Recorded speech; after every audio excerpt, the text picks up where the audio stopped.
믿는 도끼에 발등을 찍힌다는 말, 아마 모르시는 분들은 없을 것 같아요.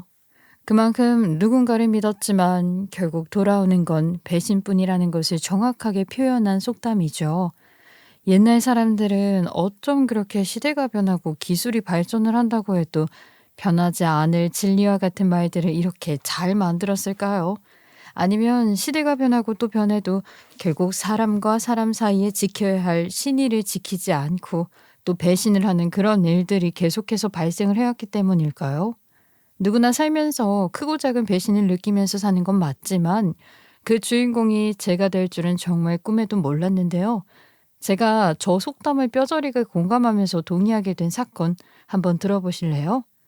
저는 91년생 양띠로 올해 30대에 딱 반을 지나고 있는 누구보다 평범한 대한민국의 여성이에요. 적어도 이런 황당하고 어이가 없는 일을 당하지 않았다면 말이죠. 저는 어린 시절부터 매우 특이한 성격을 가지고 있었어요. 누군가를 의심하거나 혹은 부당한 상황이나 정의롭지 못한 일들을 목격하게 되면 늘 그냥 지나치지 못했거든요. 무슨 수를 쓰든 직접 나서야 했고요. 또 상황을 모두 다 파헤치려고 하는 노력을 하고 그 결과를 직접 눈으로 확인을 해야 직성이 풀리는 그런 성격이었어요. 부모님 중 누구도 그런 사람은 없었기 때문에 제가 유독 집요한 성격이 있으니 참 특이하다는 말을 많이 들을 정도였으니까요. 이런 제 성격을 그대로 드러나는 일화 중 하나는 바로 제가 초등학교 5학년 시절 학교 내에서 일어났던 사건 때문이었어요. 당시 저에게는 둘도 없는 단짝 친구가 하나 있었는데요. 그 친구와 저는 늘 붙어 다녔는데 어느 날 친구는 아주 들뜬 얼굴로 학교에 등교를 해서 곧바로 가방에서 누가 봐도 탐을 낼 만한 예쁜 필통 하나를 꺼내 자랑을 하기 시작하더라고요. 너무 예쁜 필통이었죠. 그래서 친구가 필통을 가방에서 꺼낸 직후 저를 포함하여 반의 모든 친구들이 모두 다 친구에게 몰려와 필통을 보며 부러워했고요. 사건은 그 이후에 일어났죠. 친구는 수업 3교시가 끝난 후 갑자기 울면서 저를 찾아왔거든요. 저기 민선아, 혹시 아까 내가 자랑했던 그 필통 너 못 봤어? 응? 네 필통? 아, 그거 아까 네가 자랑하고 가방에 넣었잖아. 왜? 그 후로는 못 봤는데? 그 필통이 아무리 찾아도 없어. 아까 화장실 다녀온 후로 가방에 넣어둔 건데 사라졌어. 아무리 찾아도 없어. 그거 어제 산 건데 어떡해? 엄마한테 나 혼날 거야 이제. 어? 그게 갑자기 어디로 가? 그러면 내가 같이 찾아줄게. 한번 찾아보고 그래도 없으면 선생님께 이야기해보자. 응? 아이 울지 마. 내가 도와줄게. 음. 나 그거 없어지면 진짜 큰일 나는데. 분명 점심시간 전까지만 해도 친구의 가방에 얌전히 들어가 있던 필통이 점심 이후 친구가 화장실을 다녀온 사이에 사라졌다고 했어요. 당황한 친구는 울면서 필통의 행방에 대해 이야기를 했고 저는 함께 나서서 필통을 찾아주겠다고 했죠. 그렇게 그날 방과 후에도 하루 종일 필통을 찾아다니느라 집에도 늦게 갈 정도였으니까요. 그렇게 노력을 했지만 그 결과는 실패였죠. 아무리 구석구석 찾아도 필통에 발이 달린 듯이 보이지 않았으니까요. 그렇게 다음 날이 되었고요. 저는 우연히 우유 창고를 지나는 길에 다른 반 친구가 단짝 친구의 필통과 똑같은 필통을 들고 있는 모습을 두 눈으로 직접 목격을 했어요. 그 모습을 보고 저는 순간 문제가 있다고 생각했고요. 곧바로 선생님께 달려가 이야기를 했죠. 선생님, 현주가 수빈이가 잃어버린 그 필통이요. 그거 2번 친구가 들고 가는 거 봤대요. 아무리 봐도 똑같이 생겼는데 확인해 주실 수 없나요? 그래? 네가 똑같다고 말을 해주니 선생님이랑 그 친구랑 얘기는 한번 해볼게. 근데 저 민선아, 함부로 누군가를 의심하거나 비슷한 걸 가지고 있다고 해서 도둑 취급을 하며 의심부터 하면 안 되는 거야. 그 친구가 정말 가져간 게 아니라면 그 친구는 너무 억울하고 화가 나지 않겠니? 네. 하지만 정말 똑같았고 그렇게 같은 걸 가지고 있을 순 없다고 생각했어요. 그래, 네 말은 이해해. 이건 선생님이 알아서 해결을 할 테니까 넌 이제 더는 생각하지 말고 학교 생활 잘하도록 하자. 알았지? 선생님께 그 친구가 범인인 것 같다는 뉘앙스를 풍기며 이야기를 했는데 오히려 저에게 훈육을 하셨어요. 아무리 의심스러운 마음이 든다고 하더라도 그 친구를 무작정 의심하면 안 된다는 말씀을 하시면서요. 전 그때 선생님의 이야기를 듣고 함부로 의심하는 건 좋지 않다는 걸 깨닫긴 했죠. 물론 선생님 역시 혹시 모르는 마음에 그 친구에게 확인을 했던 것 같아요. 그리고 그 반 담임 선생님에게 이 사실을 공유했고 결국에는 그 필통은 자연스럽게 제 단짝 친구의 품으로 돌아오게 되었네요. 물론 겉으로 보여지는 것으로는 그 친구가 훔친 것으로 알려지진 않았어요. 오히려 어느 날 갑자기 친구의 필통이 사물함 속에 들어있었고 그렇게 찾게 되었다는 것으로 사건이 마무리되었죠. 하지만 전 어린 마음에도 분명하게 생각을 하면서 의심을 했던 것 같아요. 어떻게 일주일 내내 사물함을 아무리 뒤져도 없던 물건이 갑자기 거기 있다고 할 수 있지? 이건 분명 그 친구가 훔쳤고 선생님이 이야기를 해서 다시 제자리로 돌려놓은 게 분명해. 저는 이렇게 한 번 의심을 하기 시작하면 집요하게 사건을 파헤치는 데 특화되어 있었고요. 무엇보다 불의를 보면 참지 못하는 성향이었어요. 그리고 누구보다 뛰어난 관찰력으로 상황을 지켜보는 것도 제 나름의 장점이기도 했고요. 어릴 적부터 이런 제 모습을 보면서 저희 부모님은 참 신기해 하셨는데요. 보통은 부모님의 성향을 닮는다고 하는데 두 분 다 제가 가진 이런 면모를 가지고 있진 않으셨거든요. 저희 부모님은 저와는 다르게 늘 따뜻하고 서로에게 최선을 다하는 인고 부부였어요. 그 모습을 보면서 저는 결혼을 한다는 건 행복한 일이고 저 역시 나중에 크면 엄마와 아빠처럼 행복한 결혼 생활을 하면서 행복한 가정을 꾸리고 싶다는 생각을 할 정도였어요. 실제로 두 분은 제 앞에서 단 한 번도 다투는 일이 없었고요. 서로를 의심하거나 믿지 못하는 일도 없었어요. 특히 엄마와 아빠를 보면서 느꼈던 건 두 분이 서로에게 정말 강한 신뢰가 있다는 것이었죠. 어린 제 눈에도 보일 정도였으니까요. 이런 두 분의 신뢰는 평소에도 쉽게 느껴지고 보여지는 일들이 많았어요. 그리고 그런 부분에 대해서는 저도 모르게 흡수가 되었던 것이기도 하고요. 두 분에 대한 기억에 남는 일화는 제가 중학생이 되던 어느 날로 기억하는데요. 어느 날 평소 야근을 하지 않았던 아빠가 늦도록 야근을 해야 하고 집으로 들어오기 힘들다는 연락을 받은 날이었어요.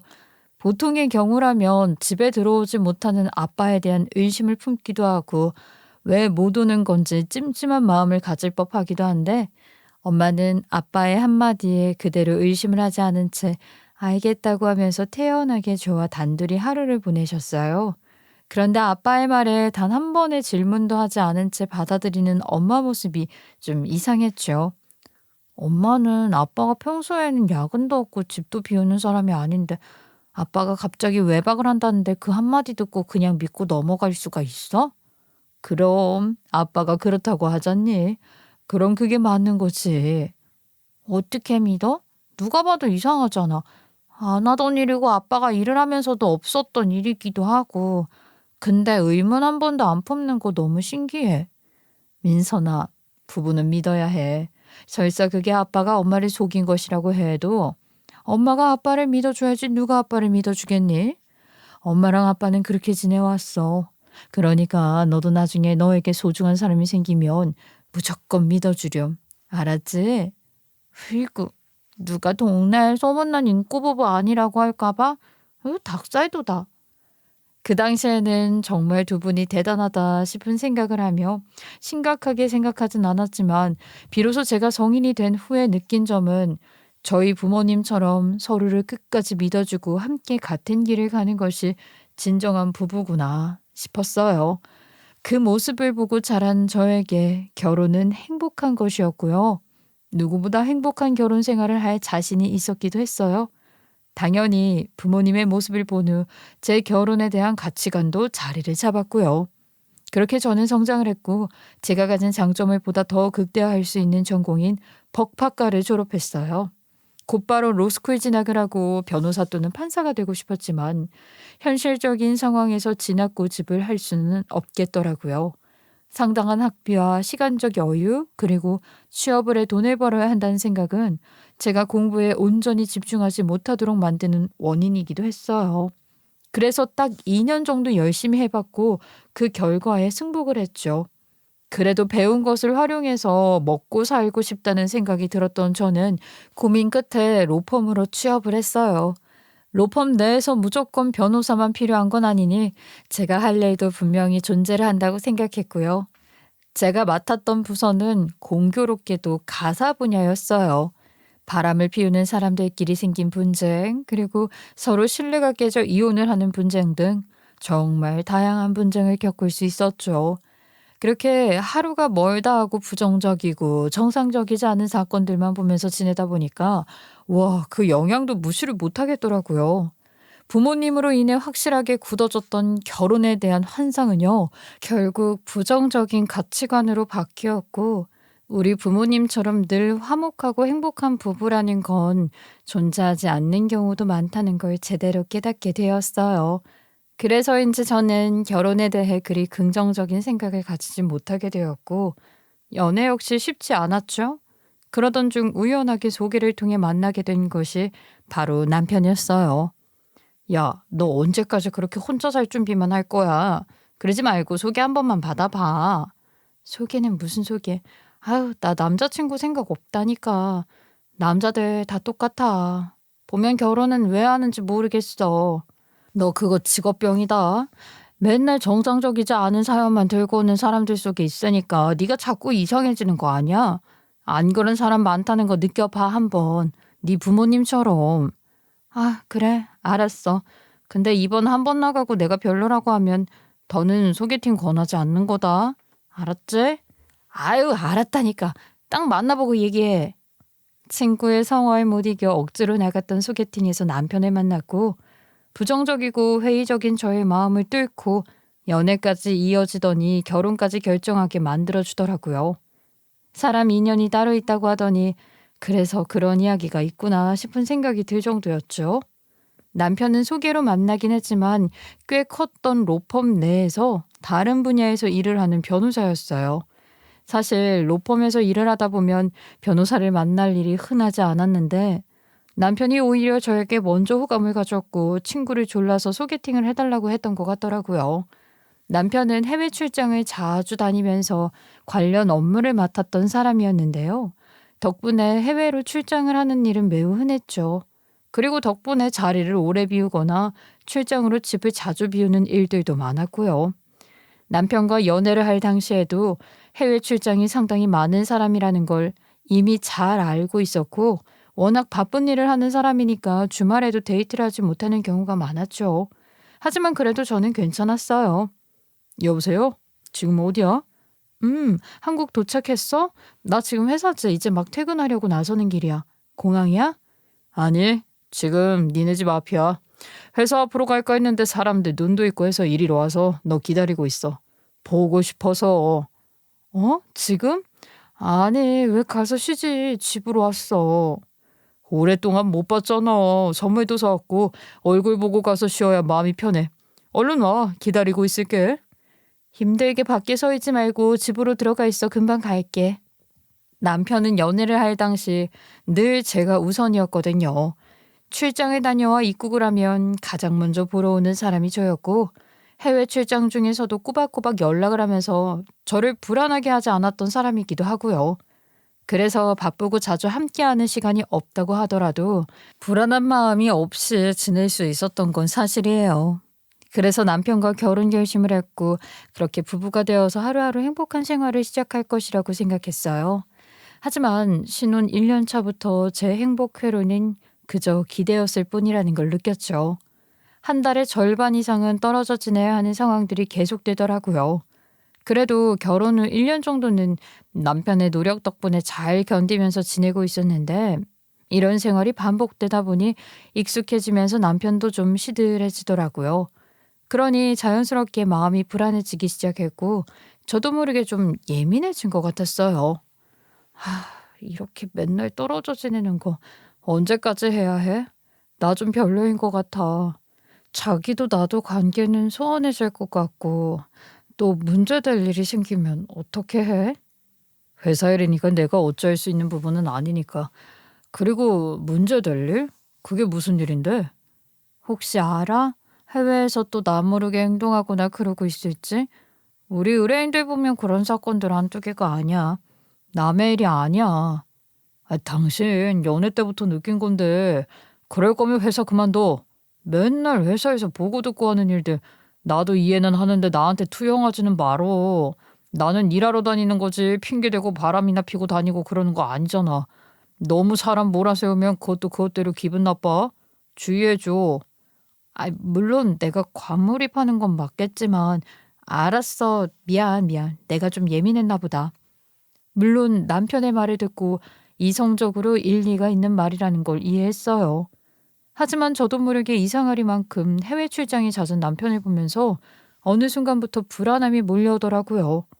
왜 그런 거 있잖아요. 너무 고요하고 별일이 없는데 오히려 그런 고요함이 찜찜하고 불안한 마음으로 돌아오는 그런 기분이요. 게다가 알게 모르게 남편의 태도가 소원해졌고 그런 태도를 보면 볼수록 불안한 마음이 드는 건 어쩔 수 없었어요.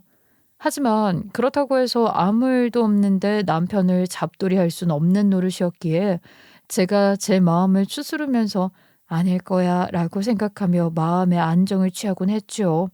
그렇게 하루하루를 보내던 중 여지없이 출장을 다녀와 쉬는 남편의 휴대전화를 우연하게 보는 상황에서 갈등이 극에 달하는 일이 생겼어요. 남편은 방에서 쉬고 있었고 거실에 둔 남편의 휴대전화는 끊임없이 울리더라고요. 평소 서로의 프라이버시는 지켜주자는 취지로 휴대전화를 따로 확인한다거나 그런 일은 없었는데 그날따라 너무 꾸준하게 울리는 통에 저도 모르게 남편의 휴대전화를 집어들었어요. 남편에게 계속해서 메시지가 온다는 걸 알리려는 목적으로요. 정말 볼 목적은 아니었지만 울리는 전화기에 보이는 수신자와 메시지 내용이 눈에 딱 들어오는 겁니다. 남편을 오빠라고 부르는 어떤 여성이었는데요. 대화를 이어나가고자 연락을 계속하고 있는 것이었더라고요. 그 연락을 보자마자 저는 그동안 꾹 눌러왔던 의심이 터지면서 빠르게 남편에게 걸어가 따졌어요. 일어나 봐. 이거 누구야? 누군데 이 시간에 보지도 않은 메시지를 계속 보내고 오빠라는 소리를 해대는 건지 이거 설명해줘야 할 것 같은데? 남편은 제가 잔뜩 화가 난 표정으로 본인의 휴대전화를 가져와 이유를 묻자 당황한 듯 일어나 휴대전화를 가져가 그 문제에 오빠라고 부르는 여자와의 대화 내용을 황급하게 훑더라고요. 이미 한 대화를 미리 훑는 것부터 의심을 하기에 충분한 행동이었는데 빠른 시간 내 다 읽어보더니 이내 남편은 아주 당당한 듯 이야기를 시작하더군요. 아니, 나 놀랐잖아. 자는데 별일 아닌 걸로 꼭 이렇게 깨워야 했어? 별일이 아닌지는 지금 설명을 들어야 할 수 있을 것 같은데? 그냥 후배야. 오랜만에 연락이 온 거고 네가 너무 예민한 거야. 날 못 믿어? 왜 이렇게 출장 다녀와서 피곤한 사람을 흔들어 깨울 만큼? 그럼 왜 갑자기 대화를 다 확인해? 행동이 좀 그렇잖아. 그럼 당신도 다 확인하던지 무슨 대화가 있으면 말을 안 하지 내가. 너 아무것도 아니면 나한테 사과해 알았어? 남편은 수상한 행동에 대해 따져묻자 오히려 억울하고 황당하다는 듯 그 대화 내용을 저에게 당당히 다 공개를 하더라고요. 미리 대화 확인을 하고 난 후에 당당하게 구는 모습이 좀 어이가 없기도 하면서 내역 확인을 해야 할 것 같긴 하더라고요. 그래서 남편이 건넨 휴대전화를 받아 내역을 모두 다 확인했어요. 지금 당장 남편이 이 대화 내역을 조작하거나 지울 시간적 여유는 없었으니 확인 후에 별다른 이야기가 없다는 걸 확인하니 조금은 뜨끔하고 민망한 마음이 들긴 했어요. 그래서 깔끔하게 사과는 했죠. 미안해. 내가 너무 예민하게 굴었나 봐. 내가 당신을 믿어야 하는데 앞으로는 당신 믿어보려고 노력할게. 내가 늘 말하지만 나 그런 사람 아니라니까. 당신 그 부서 다니면서 사람 아주 이상하게 만드는 거 뭐 있다니까. 아무튼 나 좀 더 잘게. 남편은 제가 직장 생활하면서 하도 많은 불륜 사건으로 인해 자신까지 피곤하게 한다면서 오히려 저를 이상한 사람 취급했어요. 그렇게 사과를 하며 일단락을 했긴 했지만 이상하게도 저는 불안한 마음이 가시질 않더라고요. 별다른 일도 없고 남편은 당당하게 대화 내역까지 모두 다 공개를 했음에도 불구하고 도대체 뭐가 그렇게 불안한 것인지 도무지 알 수가 없겠더라고요. 그렇다고 하더라도 별다른 것 없는 시간을 보내고 있던 중 남편은 회사에 해외 지사로 1년간 파견을 가야 한다는 결정을 받게 되었어요. 한 달에 15일 정도 떨어져 지내는 수준을 넘어서 남편과 완벽한 장거리 부부 생활을 하게 되었죠. 뭐 솔직하게 남편이 해외로 나가는 일은 저에게 흔한 일상과 같은 부분이었지만 이렇게 긴 시간 동안 서로 떨어져 지내는 건 처음이었기 때문에 마음속 한켠에 늘 가지고 있던 불안함이 좀 더 심하게 요동치는 건 어쩔 수 없더라고요. 그렇다고 해서 회사에서 가라는 출장을 가지 않을 순 없기 때문에 남편을 보내주긴 했는데요. 웃긴 건 해외로 출장을 간 남편보다 더 불편한 복병이 있다는 것이었어요. 다름 아닌 시어머니였죠. 남편이 해외로 가고 난 후부터 시어머니는 정말 너무 자주 빈번하게 오시기 시작했거든요. 정말로 남편이 떠난 후에 단 하루도 빠짐없이 들락거리기 시작했어요. 어머니, 그이도 없는데 왜 자꾸 이렇게 자주 오세요? 그래, 우리 아들 집에 우리 아들도 없는데 너 혼자 있으면 뭐 쓰는 짓 할지도 모르잖니. 그래서 내가 직접 와보고 관리해준다고 했어. 시어머니의 말도 안 되는 행동과 말에 어이가 없어진 저는 황당하다는 듯 어머니의 말을 되받아쳤어요. 아, 네? 어머니, 저 정인이고 직장 생활도 하고 결혼한 거 모르는 사람 한 명도 없어요. 그리고 남편이랑 매일 연락도 하고 있고요. 이런 이유라면 저 좀 불쾌해요. 오지 말아주세요. 아예 오지 말라는 건 아니고 이렇게 자주 와 계시지 말란 말씀이에요. 요즘 젊은 것들은 믿을 게 못 되던데. 뭐 저 애인은 기분으로 다 가지고 있기도 하고, 내 며느리 아무리 그런 사람 아니라고 하더라도 내 눈으로 직접 보고 관리해야지 난 안심이 안 된다. 그렇게 알아라. 제가 불편함을 표현하며 이야기를 했음에도 불구하고 시어머니는 제 말을 모두 다 무시한 채 통보를 하시더니 계속해 집을 왔다 갔다 하시는 일을 멈추지 않으셨어요. 말리고 싶은 마음이 굴뚝 같았기 때문에 시어머니가 아예 들어오지 못하시게 집 도어락 비밀번호를 바꿔버릴까 고민도 했지만 그렇게 했다가는 시어머니와의 갈등이 더 커질 것이라는 생각이 드니 차마 행동으로 옮기지 못한 채 불편함을 감수하며 지내고 있었죠. 그런데 제가 그냥 방관을 하니 괜찮다고 생각을 했는지 시어머니는 그냥 집을 자연스럽게 오고 가는 걸 넘어서 집안 곳곳을 뒤지거나 남편과의 침실 그리고 남편의 서재 등까지 뒤지기 시작했어요. 전 또다시 이 일로 시어머니와 갈등이 생기게 되었죠. 아유 어머니 아무리 가족이라고 하더라도 여긴 저희 집이에요. 이렇게 함부로 만지시고 뒤지시고 이러시면 저도 곤란해요. 뭐? 아우 얘 말 참 웃기게 한다. 우리 아들 집인데 내가 못 볼 게 어딨니? 그리고 내가 네 물건 만졌니? 내 아들 서재만 좀 봤지? 시어머니는 제 말에 오히려 더 불쾌하다는 표정을 지으며 적반하장으로 화를 내시기 시작하더라고요. 시어머니 말에서 알 수 있듯 이상하게 저희 집으로 오기만 하면 남편 서재에 가서 이것저것을 찾고 시간을 보내는 행동을 해오긴 했어요. 저 역시 남편의 서재는 잘 건드리지 않고 존중을 해주는 구역인데 남편이 알면 참 불쾌할 것 같다는 생각을 했죠. 하지만 제가 말린다고 될 일도 아니었기 때문에 그저 제 물건을 안 건드린다는 것에 위안을 얻으며 제지를 하진 않았어요. 싸워보자 제 손해이기도 하고요. 그렇게 지내던 중 어느 날 결정적으로 시어머니가 이상하다는 생각을 하게 되는 결정적인 사건이 생겼어요. 시어머니는 그날 역시 저희 집으로 와 서재에서 시간을 보내셨고 그런 시어머니에게 과일을 깎아 서재로 들어가려고 한 순간 아주 조용하고 은밀하게 누군가와 수상한 전화 통화를 하는 것을 우연하게 듣게 된 것이죠. 그래, 이제 한 달 더 있으면 한국 들어와. 그때까지 어떻게 해서든 정리를 해야 되는데 아우 절대 안 되지. 그래 걱정하지 마. 내가 알아서 처리를 할 거야. 절대 모르게 해야지. 응. 시어머니의 목소리는 상당히 심각했고 그 통화 상대는 당연히 남편은 아닌 것 같았어요. 전 이상한 마음에 노크를 하며 방으로 들어갔고 제 노크 소리에 시어머니는 놀란 듯 황급히 전화를 끊었어요. 어머니, 이 시간에 누구랑 통화를 그렇게 하세요? 저 과일 좀 가지고 왔어요. 아유 그냥 동네 친구 아줌마지. 친구. 수다 좀 떨었더니 당이 다 떨어지네. 과일 좀 먹고 자야겠다. 당황스러우신 듯 얼버무리시더니 이내 자리를 뜨시더라고요. 별거 아니라는 이야기를 하는 시어머니의 표정은 상당히 당황하신 듯 보였고요. 급하게 전화를 끊은 후 과일 접시를 받아들고는 방으로 나가는 모습도 영 수상했어요. 하지만 뭐 달리 확인할 방법도 없었기 때문에 그냥 넘길 수밖에 없었죠. 이상한 마음으로 그날 저녁 남편과 통화를 하며 시어머니의 이야기를 했고요. 남편에게 혹시 아는 게 없냐고 질문을 했어요. 그러자 남편은 뭔가 놀란 듯한 목소리로 잠시 멈추더니 이내 이야기를 하더라고요. 그래? 글쎄, 난 잘 모르겠는데. 아무 일도 아니겠지 뭐. 친구분이랑 통화했나 봐.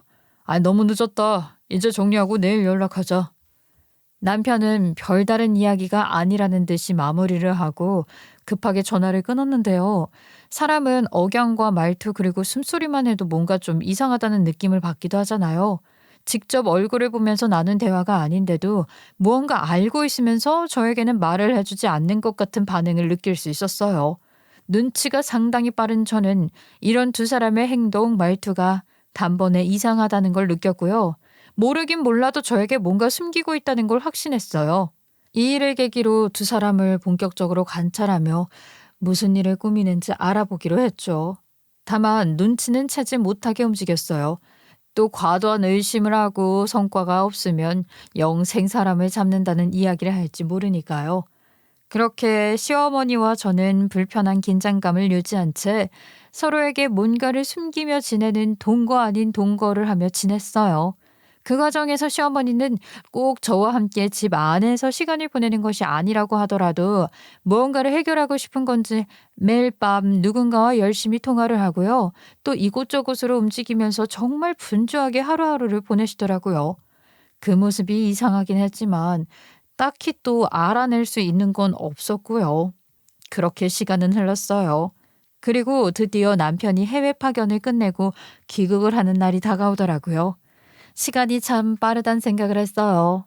그래도 남편을 1년 만에 만난다고 생각하니까 그동안 이상한 마음은 모두 있고 그 순간은 그저 기분도 좋고 기대가 되더라고요. 이번에 귀국을 하게 되면 그대로 꽤 오래 같이 지낼 수 있다는 생각이 앞서니 마음이 설레기도 했고요. 저는 남편이 한국에 돌아와 먹고 싶었을 음식을 위주로 준비를 하고 집안 구석구석 청소를 하면서 설레는 마음으로 남편을 맞이할 준비를 했어요. 남편을 맞이하기 위해 시어머니 역시 집으로 오시기로 했기 때문에 청소를 하며 기다리고 있었죠. 분주하게 이것저것 준비를 하고 있는데 전화벨이 울리더라고요. 시어머니였어요. 네, 어머니 오고 계시죠? 그게, 내가 오늘 아침에 일어나니까 몸이 너무 안 좋은 거 있지. 웬만하면은 가려고 했는데 못 갈 것 같아서 내가 미리 말하려고 전화했다. 어머, 그래요? 아니, 어디가 안 좋으신데요? 제가 안 가봐도 돼요? 오해 필요는 없고, 그냥 좀 쉬면 나을 것 같다. 어차피 오면 쭉 볼 아들인데, 내일이나 보자고 해다오. 알았지? 갑작스러운 시어머니가 아프다는 소식을 들으니 무시를 하고 남편만 기다리는 게 맞나 싶은 생각이 들더라고요. 남편이 도착을 하려면 시간이 좀 남기도 했고 무작정 들여다보지도 않은 채 그냥 가만히 있는 게 좀 그렇더라고요. 그래서 고민을 좀 한 끝에 남편이 오기 전 뜨는 시간에 시어머니가 얼마나 안 좋으신지 확인을 하러 다녀와야겠다고 생각을 했어요. 그래서 정리 후 빠르게 시어머니 댁으로 출발을 했죠. 시어머니 댁에 도착을 해 배를 눌렀는데 분명히 집에서 쉬신다는 말을 듣고 왔음에도 불구하고 별다른 반응이 없더라고요. 아프시다는 말을 듣고 난 후에 반응이 없으니까 걱정이 되었고요. 쓰러지신 건 아닐까 하고요. 급한 마음에 문을 두드렸는데도 반응이 전혀 없었어요. 무작정 문을 열어봤는데 문이 열리더라고요. 얼른 문을 열고 난 후에 집으로 들어가 시어머니를 부르며 찾았는데 아무도 없었어요. 아니, 이상한 마음에 이것저것 보면서 시어머니를 불렀죠. 그런데 갑자기 방 안쪽에서 인기척이 들리기 시작했고 아프다던 시어머니가 멀쩡한 모습으로 안방 쪽으로 나오던 중에 저를 발견하고 못 볼 걸 본 듯 깜짝 놀라시더라고요. 어머니, 몸이 안 좋으시다고 해서 걱정돼서 와봤는데 이게 다 무슨 일이래요? 어머나, 뭐야, 너 여기까지 왜 왔어? 내가 아프다고 말했는데. 걱정돼서 왔죠. 근데 이 캐리어는 다 뭐고 가방은 다 뭐예요? 어디 가시는 거예요? 시어머니는 저를 발견하고 당황을 하는 듯 하더니 이내 이럴 정신이 없다는 듯 표정이 바뀌고 난 후에 곧이어 큰 캐리어와 가방을 들고 움직이면서 저에게 한마디 하시더라고요. 뭐 이유는 묻지 말고 너는 네 남편이랑 살고 싶으면 지금 당장 차 시동부터 걸어라. 아유 빨리. 시어머니는 이런저런 전후 사정을 설명할 시간이 없다는 듯이 저에게 빠르게 차 시동을 걸으라며 재촉을 하는 게 아니겠어요? 시어머니의 난데없는 이야기에 당황스러웠던 저는 일단 시어머니가 시키는 대로 응급 상황이라는 판단 하에 차 키를 잡고 나가서 시동을 걸려고 했어요. 그런데 그 순간 시어머니 집의 현관문이 활짝 열리면서 남편이 들어왔어요. 분명 저한테 말한 입국 시간과 도착 시간보다 훨씬 더 이른 시간이었는데 심지어 저희 집이 아니라 시어머니의 집으로 들어서는 모습을 보니 황당하기도 하고 뭔가 싶더라고요. 1년 만에 만나는 남편의 모습에 왜 이렇게 일찍 온 건지, 그리고 왜 시어머니 집으로 먼저 온 것인지에 대해 물을 겨를도 없이 반가움에 활짝 웃으며 남편에게 다가가려고 했어요. 그런데 그 순간 제 발을 멈추게 하는 상황이 제 앞에 펼쳐졌네요. 그리고 그 광경을 직접 눈으로 보게 되니 입을 틀어막는 놀라움을 감출 수 없겠더라고요. 아니, 여보, 왜 집으로 안 오고 어머니 집으로 왔어? 어? 아니, 근데 뒤에 누구세요? 당신이랑 같이 온 사람이야?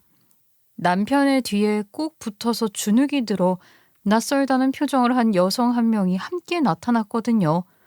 근데 그 여자는 누가 봐도 임신을 했고 만삭의 일은 동남아시아 여성이었어요. 나이를 꼭 묻지 않더라도 이제 막 성인이 되었다고 해도 믿을 만한 아주 앳된 모습을 하고 있는 여성이었는데요. 그런 아기의 얼굴을 하고 또 다른 아이를 품고 있는 모습이었죠. 저는 그 모습을 보자마자 저도 모르게 온몸에 피가 쫙 빠져나가는 기분을 느끼면서 할 말을 잃었어요. 직감이라는 거 절대 무시 못하잖아요. 그리고 전 그 직감을 그대로 느껴버렸거든요. 제 질문에 남편은 어떠한 대답도 하지 못하고 그저 고개만 떨구며 있었고요.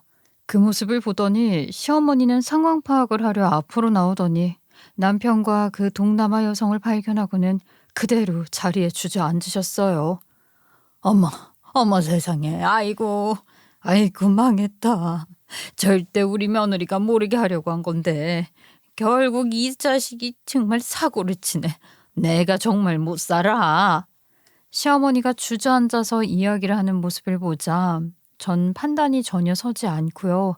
그저 불안한 마음에 현실 부정만 하던 상황에서 곧바로 모든 스토리들이 끼워 맞춰지기 시작했네요. 결국 제가 불안해하면서 찜찜해하던 것들이 모두 다 현실로 다가온 것 같았죠.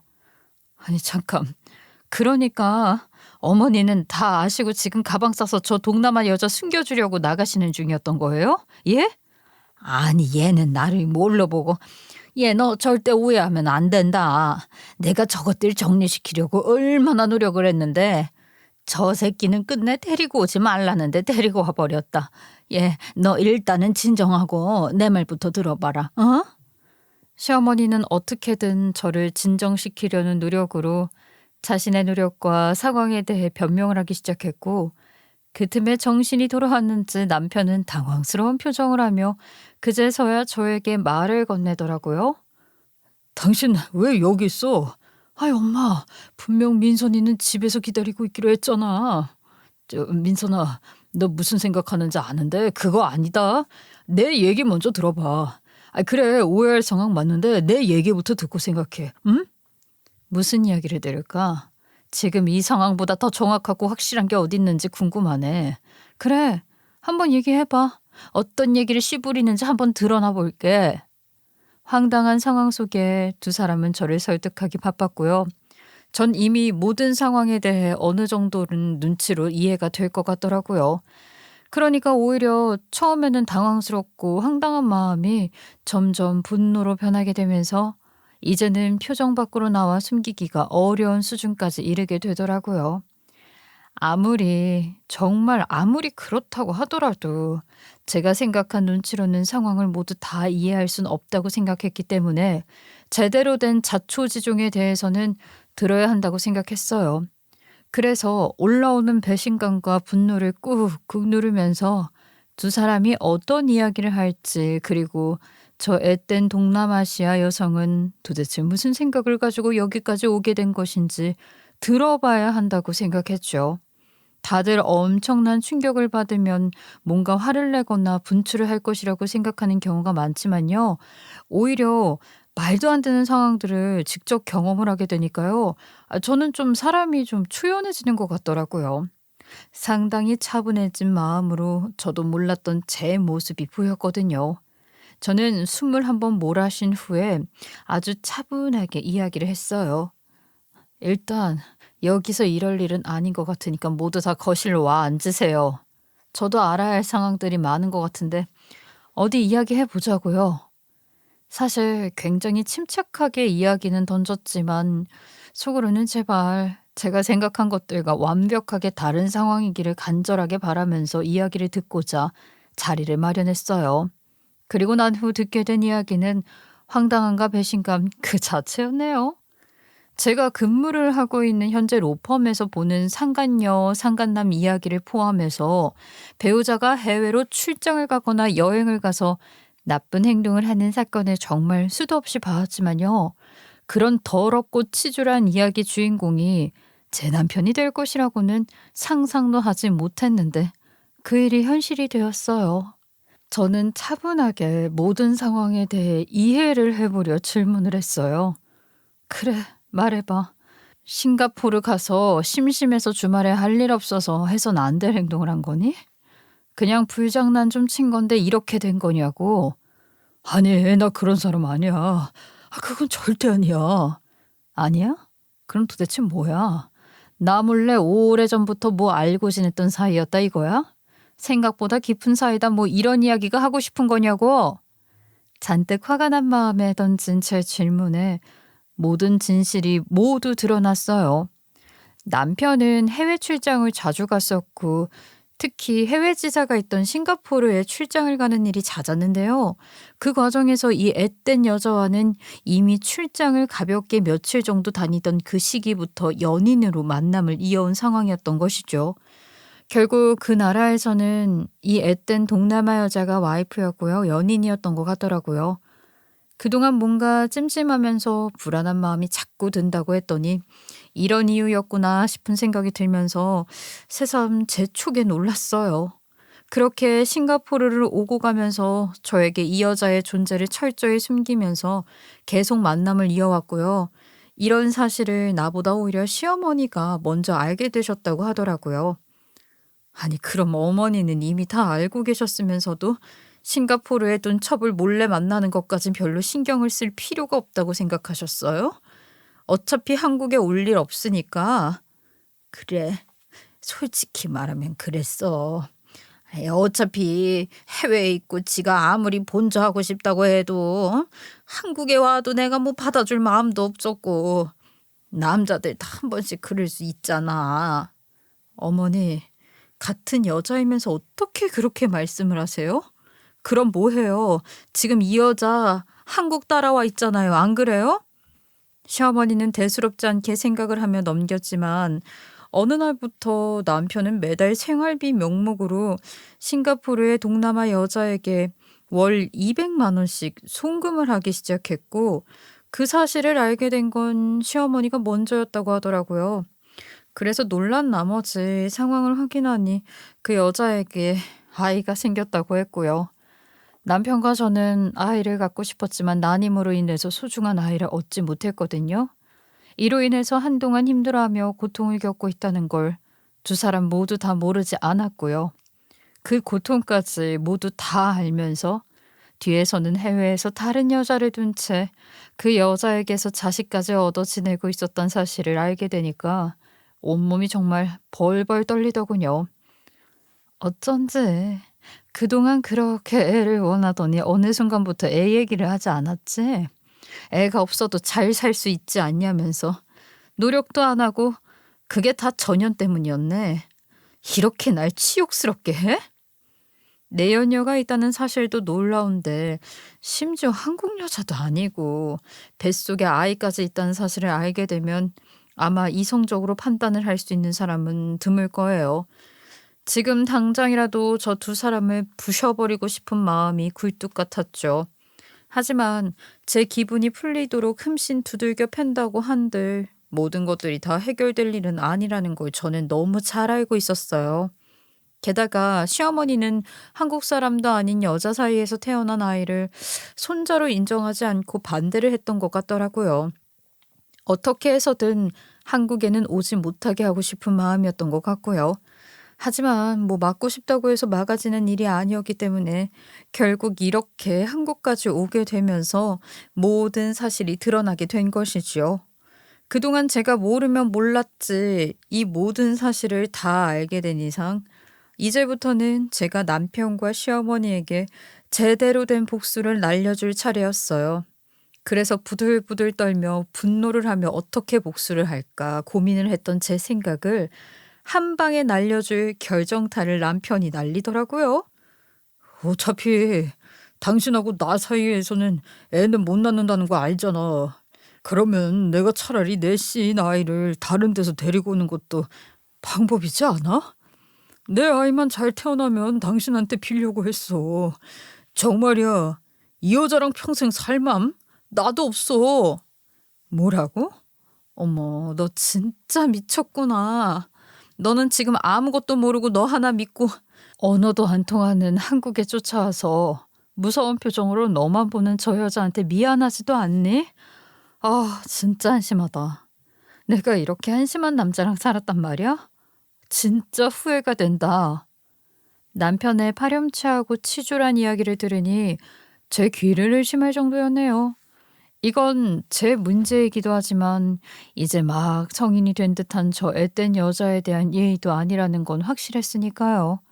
그 상황에서 시어머니는 남편의 말에 힘을 싣고자 하면 안 되는 이야기까지 한 번 더 했어요. 제가 진짜 말도 안 되는 소리 한다. 그지? 걱정 마라. 나는 우리나라 사람도 아닌 저런 여자 사이에서 태어나네. 손자로 받아줄 마음도 없어. 그냥 없던 일로 하면 돼. 응? 네가 한 번만 눈 감아주면. 네? 아니, 어머니도 미치셨어요? 지금 그게 정상적으로 나올 얘기예요? 아이, 그럼 저 여자랑 애는 무슨 죄고 저는 무슨 죄인데요. 다들 정말 제정신이 아니구나.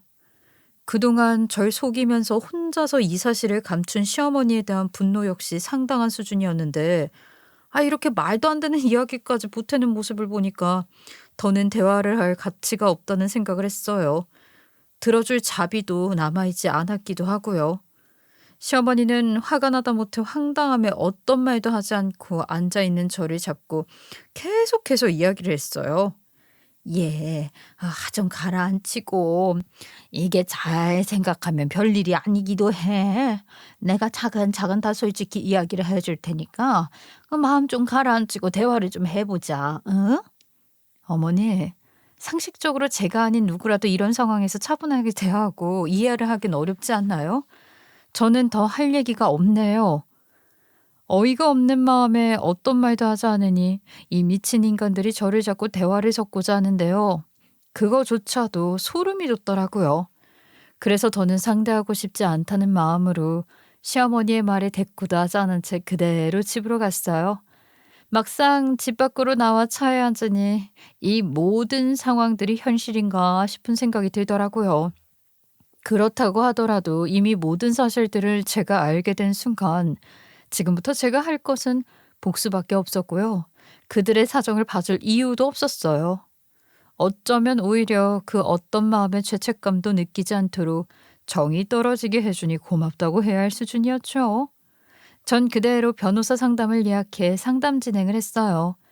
남편의 해외에서의 바람, 중혼 사실에 대해 이혼 사유로 인정을 받을 수 있는지, 그리고 법적 대응이 가능한지에 대해 문의를 했죠. 당연한 답변이겠지만 당연히 이혼을 할 수 있는 사유였고요. 그렇게 곧바로 이혼 소송 진행을 시작했어요. 시작은 외도와 중혼으로 시작했지만 참 황당하게 소송을 하다 보니까요. 남편 새끼 파렴치한 행동 중 알게 된 부분들이 상당히 많았어요. 남편은 저 모르게 재산을 해외로 은닉까지 하고 있었더라고요. 그걸 함께 감추기 위해서 시어머니는 매번 저희 집으로 와 남편의 서재로 와서 체크를 하고 있었던 것이고요. 아, 이제야 제대로 된 퍼즐들이 끼워 맞춰지더라고요. 제가 보낸 소장과 형사 고소를 당하게 되니 연락이 자연스럽게 오더라고요. 지금 뭐 하는 거야? 잘 해결해 보자고 했는데 결국에는 한번 해보자는 거지? 해보자고는 당신들이 시작한 거 아니야? 양파인 줄 알았어. 까덕까덕 계속 나오니까. 당신 알고 보니까 나 만나기 전부터 사실혼이었던데? 그리고 애 생기니까 그 싱가포르에서 살고 나랑은 이혼까지 하려고 했던 거 아니야? 정말 대단하다. 인생 참 피곤하게 산다. 아니 여지껏 안 힘들었니? 그래서 직접 했어? 아니 그건 아니잖아. 그게 증거가 되고 이유가 될 것 같니? 나도 변호사야. 나한테 함부로 덤비는 거야? 그러게. 변호사랑 하는 소송이니까 제대로 해야겠다. 당신도 제대로 해봐. 알지? 이거 내 전문 분야인 거.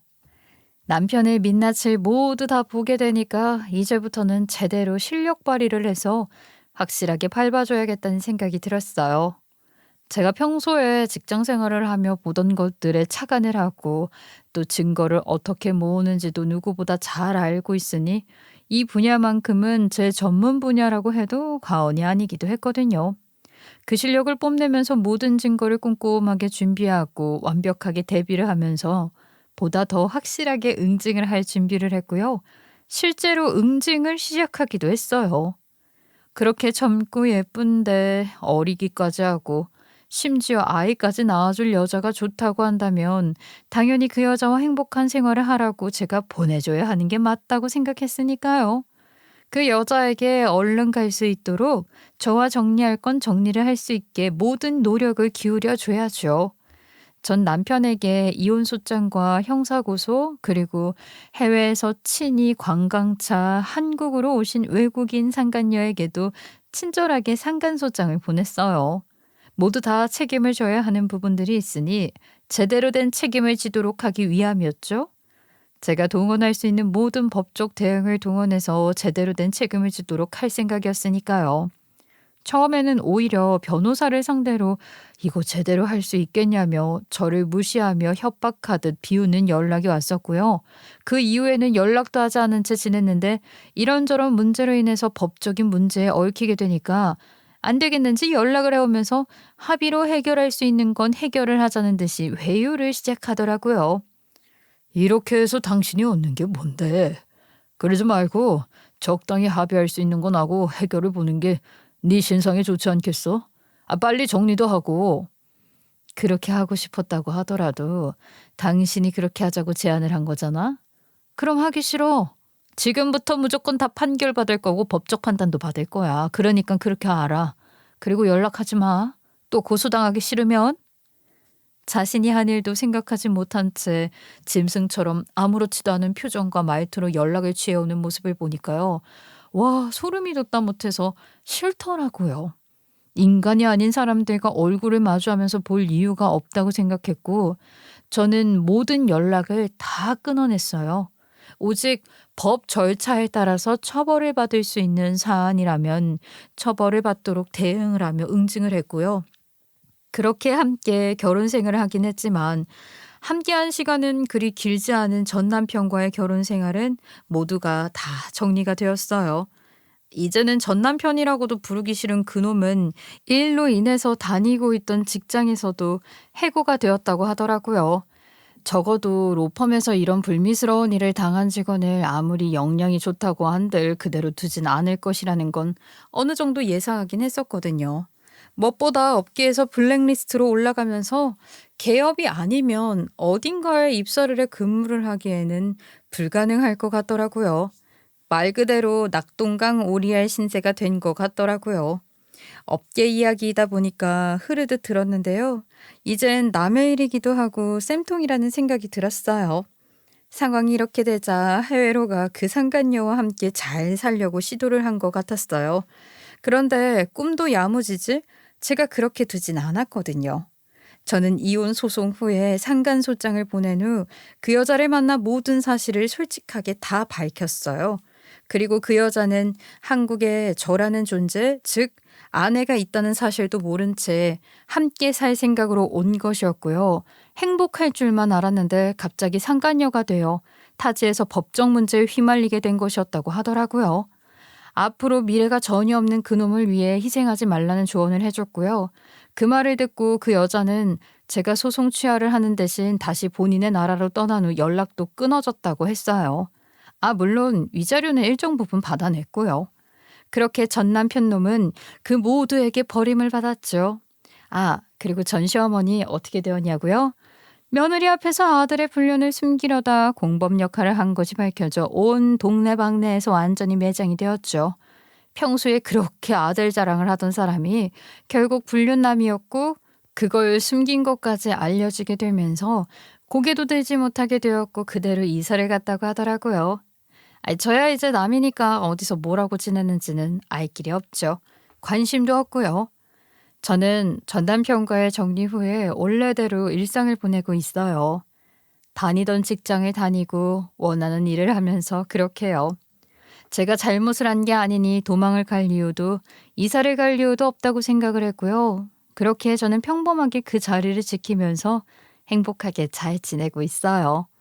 아마 다들 제 이야기 들으시면서 정말 현실에서 있을 수 있는 일이야? 싶은 생각을 할 수도 있기는 할 것 같아요. 저 역시 그랬으니까요. 하지만요, 이런 일이 실제로 있기도 하더라고요. 그리고 이 일을 통해서 진실은 언제나 드러나게 되어 있고 숨기면 숨길수록 더 큰 화를 부른다는 걸 제대로 느끼는 계기였어요.